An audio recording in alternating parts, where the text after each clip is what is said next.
Hyderabad city police తరఫు నుంచి మనము ప్రతి శనివారము ప్రతి మంగళవారము ప్రతి గడప గడపకు సైబర్ క్రైమ్ అవేర్నెస్ కార్యక్రమాన్ని చేపట్టడం జరిగింది.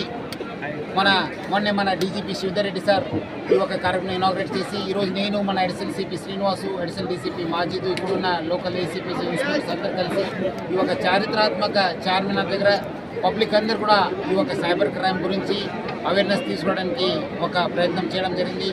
అందరు కూడా తెలుసు, మనము ట్రెడిషనల్ క్రైమ్స్ దొంగతనం కావచ్చు, వేరే రకాల క్రైమ్స్ తగ్గిపోయి ఇప్పుడంతా సైబర్ క్రైమ్స్ ఎకనామిక్ క్రైమ్స్ కావడంతోనే మనం చాలామంది ప్రజలు నష్టపోతున్నారు. దాదాపు రోజుకి ₹1 కోటి పైన హైదరాబాద్ సిటీలోనే నష్టమవుతుందంటే ఇంకా దేశవ్యాప్తంగా ఎంత నష్టమవుతుంది మీకు తెలుసుకోవచ్చు.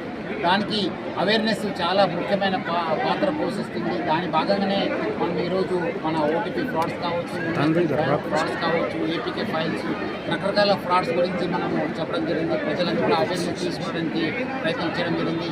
పబ్లిక్ అందరూ కూడా కోరుతున్నాను, మీరు ఎవరు కూడా భయపడాల్సిన అవసరం లేదు. ఎందుకంటే సైబర్ క్రిమినల్స్ రెండు తోనే వాళ్ళు బాగా సఫలం అవుతున్నారు, సక్సెస్ అవుతున్నారు. ఒకటి మీ భయము, ఒకటి మీ ఆశయం.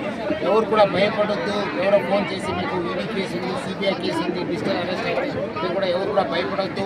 మీరు ఇమ్మీడియట్లీ స్విచ్ ఆఫ్ చేయాలి.